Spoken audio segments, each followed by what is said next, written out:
Bismillahirrahmanirrahim. Assalamualaikum warahmatullahi wabarakatuh. Perkenalkan, kami dari kelompok 6 yang beranggotakan saya sendiri, Alfifa Putri Utami, Yulis Virgiani, Etin Tri Yulandri Lestari, dan Lutfiani Nur Azizah. Di sini kami akan menyampaikan materi tentang isu-isu aktual dalam teori pembelajaran. Langsung saja pada pembahasan yang pertama. Materi yang pertama yaitu tentang Brain Based Learning. Brain Based Learning digunakan dalam teknik belajar FUN atau Feel, Understand, and Know. Olan menjelaskan bahwa FUN merupakan teknik yang dapat digunakan oleh siswa dalam meningkatkan level pemahaman melalui 3 tahap atau jalan yang harus dilewati siswa untuk menjawab atau merespon pertanyaan akademik, yaitu yang pertama ada tahap merasakan, yaitu feel, maka akan muncul kesadaran tentang apa yang akan dipelajari. Kemudian yang kedua ada pemahaman atau disebut dengan understand, tentang apa yang akan dipelajari, dan tahap terakhir. Kemudian yang terakhir yaitu pengetahuan atau know, apa yang dibutuhkan untuk mempelajari suatu materi atau topik yang akan dipelajari. Otak belajar melalui tahapan-tahapan tersebut, yaitu melalui tahapan awal sebelum memulai pelajaran. Yang pertama, merasakan dan membentuk kesadaran tentang apa yang akan dipelajari. Yang kedua, memahami apa yang akan dipelajari. Kemudian yang ketiga, tahapan pelaksanaan melalui pengetahuan tentang cara yang digunakan untuk belajar. Brain Based Learning, pembelajaran yang diselaraskan dengan cara otak yang didesain secara ilmiah untuk belajar. Fase Brain Based Learning dalam sebuah pembelajaran. Brain Based Learning memiliki 7 fase atau tahapan menurut Nurhandayani dalam bukunya. Yang pertama itu ada pra-pemaparan, kemudian yang kedua ada persiapan, yang ketiga inisiasi dan akuisisi, yang keempat elaborasi, kemudian yang kelima inkubasi dan memasukkan memori, yang keenam ada verifikasi dan pengecekan keyakinan, dan yang terakhir ada perayaan dan integrasi. Neuroscience merupakan satu bagian kajian mengenai sistem saraf yang ada di dalam otak manusia. Neuroscience juga mengkaji mengenai kesadaran dan kepekaan otak dari segi biologi, persepsi, ingatan, dan kaitannya dengan pembelajaran. Bagi teori neuroscience, sistem saraf dan otak merupakan asas fisik bagi proses pembelajaran manusia. Neuroscience memiliki kelebihan dan kekurangannya. Kelebihannya yaitu yang pertama, memberikan suatu pemikiran baru tentang bagaimana otak manusia bekerja. Yang kedua, memperhatikan kerja alamiah otak si pembelajar dalam proses pembelajaran. Yang ketiga, menciptakan iklim pembelajaran di mana pembelajar dihormati dan didukung. Yang keempat, menghindari terjadinya pemforsiran terhadap kerja otak. Dan yang terakhir, dapat menggunakan berbagai model-model pembelajaran dalam mengaplikasikan teori ini. Kelemahan neuroscience yang pertama, tenaga kependidikan Indonesia belum sepenuhnya mengetahui teori ini. Yang kedua, memerlukan waktu yang tidak sedikit untuk memahami bagaimana otak kita bekerja. Yang ketiga, memerlukan biaya yang tidak sedikit dalam menciptakan lingkungan pembelajaran yang baik bagi otak. Yang keempat, memerlukan fasilitas yang memadai dalam mendukung praktek pembelajaran teori ini. Aplikasi dalam pembelajaran neuroscience. Pada dasarnya, setiap siswa telah dianugerahkan kecerdasan yang luar biasa. Hal ini tentunya tidak dapat dipisahkan dari peran otak sebagai penyusun informasi. Neuroscience memberikan peran penting dalam membentuk pemahaman terhadap kegiatan belajar.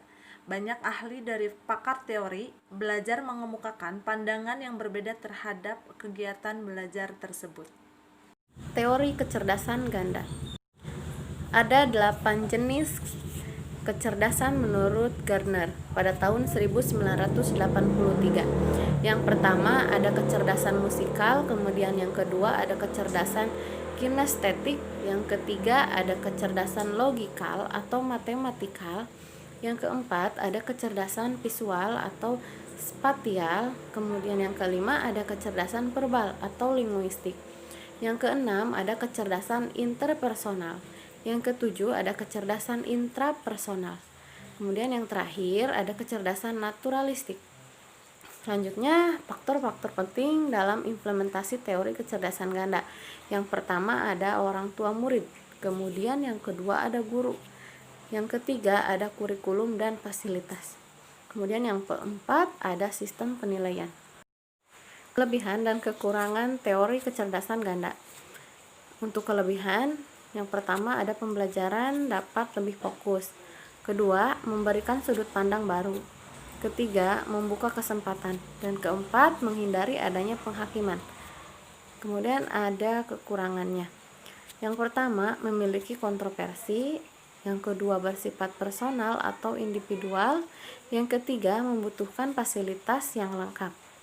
Yang keempat, tenaga kependidikan di Indonesia belum sepenuhnya siap. Dan materi terakhir yang akan kami bahas yaitu kecerdasan emosional sebagai hasil belajar. A. Pengertian kecerdasan emosional. Istilah kecerdasan emosional pertama kali dilontarkan pada tahun 1990 oleh psikolog Peter Salovey. Beberapa bentuk kualitas emosional yang dinilai penting bagi keberhasilan yaitu empati, mengungkapkan dan memahami perasaan, mengendalikan amarah, kemandirian, kemampuan menyesuaikan diri, disukai, kemampuan memecahkan masalah pribadi, ketekunan, kesetiakawanan, keramahan, dan sikap hormat. Ciri-ciri kecerdasan emosional. Goleman menggambarkan beberapa ciri kecerdasan emosional yang terdapat pada diri seorang berupa kemampuan memotivasi diri sendiri, ketahanan menghadapi frustasi, kemampuan mengendalikan dorongan hati dan tidak melebih-lebihkan kesenangan, dan kemampuan menjaga suasana hati dan menjaga agar beban stres tidak melumpuhkan kemampuan berpikir, berempati, dan berdoa. Dan yang terakhir, C. Penerapan kecerdasan emosional dalam belajar. Yang pertama, mengembangkan empati dan kepedulian, yaitu mampu menempatkan diri pada posisi orang lain. Anak-anak yang memiliki kuat cenderung tidak agresif dan rela terlibat dalam kegiatan sosial, misalnya menolong orang lain dan bersedia berbagi. Yang kedua, mengajarkan kejujuran dan integritas, yaitu ada bermacam-macam alasan mengapa anak tidak suka berkata benar. Sebagian dapat dimengerti dan sebagian tidak. Anak kecil sering berbohong dengan maksud untuk menghindari hukuman, untuk mendapatkan sesuatu yang mereka inginkan, atau untuk dapat pujian sama teman. Ada beberapa hal penting untuk menumbuhkan kejujuran, yaitu usaha agar pentingnya kejujuran terus menjadi topik utama dalam rumah tangga, kelas, dan sekolah. Dan yang terakhir, membangun kepercayaan, menghormati privasi anak. Yang ketiga, mengajarkan memecahkan masalah. Dalam proses pembelajaran, anak-anak harus sesering mungkin diajak untuk memecahkan masalah yang sesuai dengan tingkat usianya dan pengalaman yang mereka dapat. Bila mana anak dibiasakan memecahkan masalah, berarti guru dan orang tua tersebut telah membangun gudang pengalaman yang kelak dapat mereka gunakan untuk memecahkan masalah. Sekian yang dapat kami sampaikan. Wassalamualaikum warahmatullahi wabarakatuh.